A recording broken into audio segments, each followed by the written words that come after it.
les amis, ça y est, c'est le bon départ. Bonjour les amis. Voilà, c'est le jour, le grand jour. Ouais, alors nous sommes, pour notre départ, nous sommes à l'aéroport Napoléon Bonaparte, donc à Ajaccio, c'est super. Et on va prendre bientôt le vol pour Nice.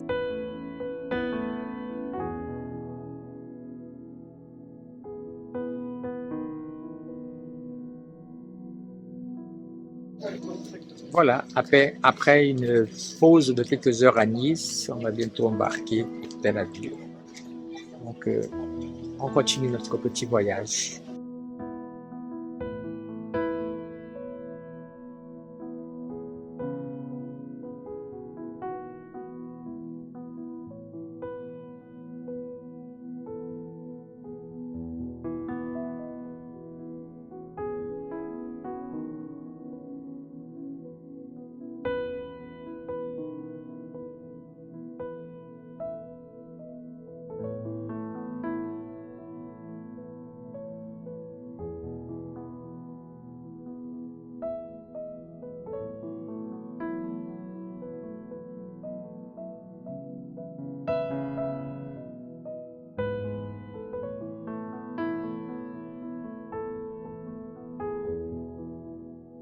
Coucou, enfin on a mis les pieds en Israël. On est pour l'instant à l'aéroport, on vient de descendre, on attend nos bagages. Ouais.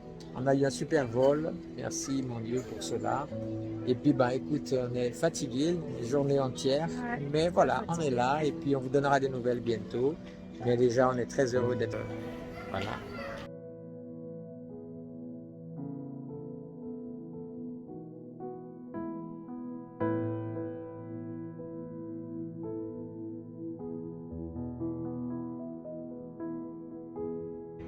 Las murallas del segundo templo y del primer templo que encontraron ahí. Entonces, barrio cristiano, barrio judío y el barrio más grande que está alrededor del parte norte y oeste del templo, del monte del templo, es el barrio musulmán, el más grande. Entonces tenemos tres: cristiano, musulmano, judío y norte de los armenios también cristianos. El pueblo armenio es el primer pueblo que fue cristianizado como una nación. Ya antes de la época de Constantino y de Heleno, ya en el año 301, los armenios son cristianos. Es el primer pueblo cristiano en todo el mundo. Y su presencia aquí y quiere decir, en inglés se llama barracks, el lugar donde viven los soldados. Entonces, si el gobernador otomano, turco, vivía en la fortaleza, aquí en ese edificio tenía sus soldados. Hoy día, la mayoría del edificio es la estación principal de la policía de la ciudad vieja. Entonces todavía funciona como un edificio del gobierno, del orden en la ciudad.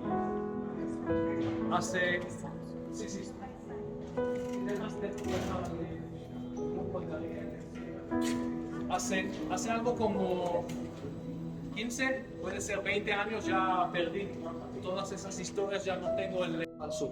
Aquí la muralla dos Nous avons ici Eso es. une partie Exactamente. par les Hérodes. Es la misma línea que vimos Voilà. al lado del Torre de David, en la fortaleza, Et adentro on de la monte un petit fortaleza. peu, on remarque que Bueno, porque ahora faire un estamos petit fuera peu de la construction fortaleza. sur ces murs que vous voyez là. Pero la muralla siguió Ottomane. hasta ahí, alrededor del monte Il Sion, monte encore. hasta que llegó a la ciudad de David, que está abajo. La van a ver mañana. No, de él en Jerusalén. ¿Qué podía ser una historia muy, muy importante que ocurrió? Puede ser que ocurrió en el palacio de Herodes. El juicio de Jesús.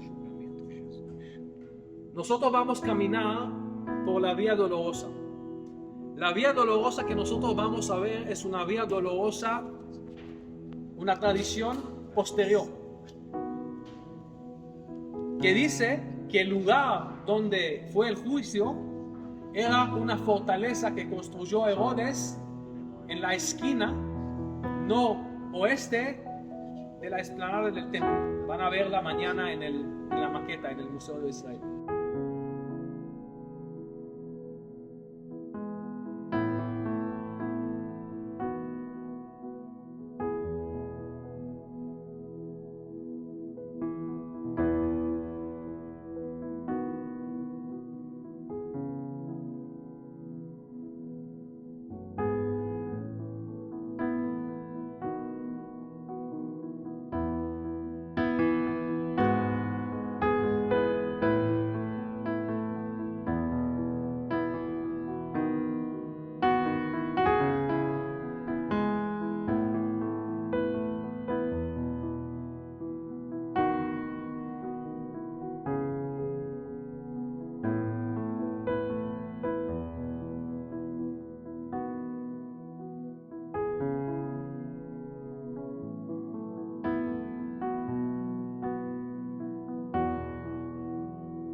Là, je suis à la tour de David. On voit ici cet endroit qui a été conquis par son futur général Joab. Il a conquis en prenant cette tour, ils ont pu rentrer dans la ville et la conquérir pour faire la cité de David. Nous avons ici ces images qui sont magnifiques.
Ok.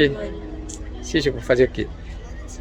Voilà, on est ici, on a pris un sacré beau cours sur l'histoire de Jérusalem, la prise par David et l'extension, la tour aussi. Et on vous montre un petit peu. Vous voyez ici, c'était vraiment là qui était la ville des Jébuséens que David a pris. Et puis la tour de David se trouvait un petit peu plus par là. En bas, vous avez la vallée du Cédron, la montée du mont des Oliviers. On voit le cimetière juif. Et nous avons aussi, un peu plus loin, là où il y a le dôme, vous voyez, c'est le mont Moria. C'est là où il y a la pierre de la fondation du monde, où Dieu a réfléchi le monde selon la tradition. Et voilà, on a toute cette vallée, toute cette ville qui va de Jérusalem. Et voilà.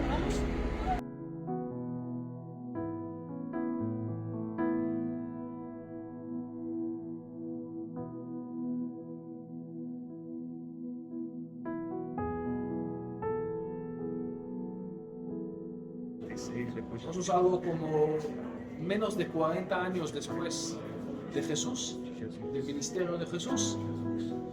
Jerusalén fue destruida por los romanos y el templo también. Ahora ya los judíos no tienen un centro de culto, porque el templo en Jerusalén desde la época de los Hasmoneos y especialmente desde la época de Herodes fue un centro de culto no solamente de los judíos que vivieron aquí en Jerusalén y en la Tierra Santa, sino también de todos los judíos de todo el mundo. Y por eso Herodes construyó esa gran explanada, así que las cantidades de peregrinos judíos podían llegar y festejar en el templo mismo, en el lugar. De la época de la rebelión tenemos algunas monedas muy interesantes.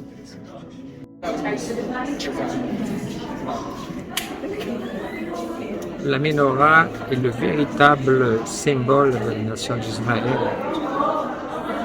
Il parle l'étoile de David, mais vraiment la menorah pour tout ce qui est spirituel. Elle représente la présence de Dieu avec la lumière qui ne s'éteint jamais.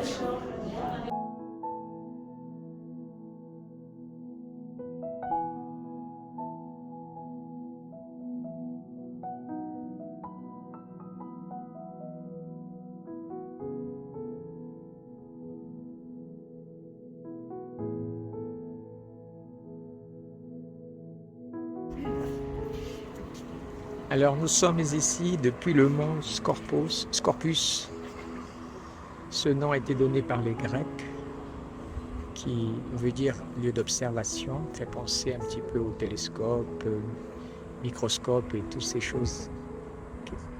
Un observatoire. Nous sommes dans le nord de Jérusalem, depuis un endroit où les touristes ne peuvent pas venir. Enfin, personne ne vient comme il veut puisque ça appartient à l'université hébraïque de Jérusalem. Comme vous pouvez le voir, nous sommes sur un site exceptionnel, spécial, et on a la joie vraiment de partager ça dans le cadre de notre forme. Voilà, donc je continue aussi en arrière-plan, et c'est vraiment extraordinaire parce que c'est d'ici on va dire que de cette partie nord, que très souvent Jérusalem a été attaquée du nord à cause de la vue sur la ville.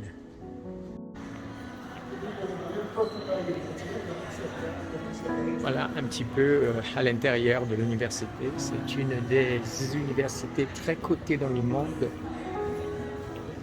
dans le top 100 mondial, en dessous du top 100 mondial. Je ne saurais pas vous dire maintenant, mais c'est un lieu de formation extraordinaire. On a un groupe là une quarantaine, 40 et quelques personnes dans notre équipe de plusieurs pays du monde qui font partie de cette aventure.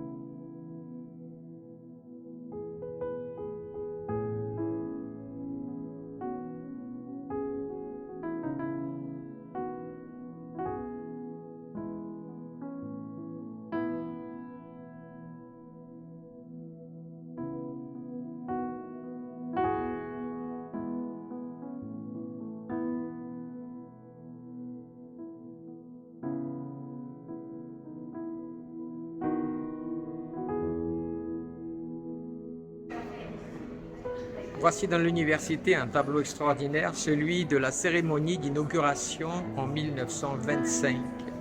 Nous avons ici des gens du monde entier, ici vous voyez sur l'estrade, les personnalités les plus célèbres du monde étaient présents. Et nous avons ici encore, comme vous pouvez le voir, parmi le public, un nombre de public énorme sur cette colline. Et nous voyons ici que même vous voyez, les nations arabes, les leaders de l'époque des nations arabes étaient présents aussi en soutien à cette université. Ici, on a le peintre qui a peint ce tableau et qui s'est aussi intégré dedans dans la peinture. Et c'est vraiment extraordinaire. Là, nous avons en 1925 le nom des personnes qui ont été voilà, sont reconnus, alors des noms très célèbres. Voilà, je reviens un petit peu.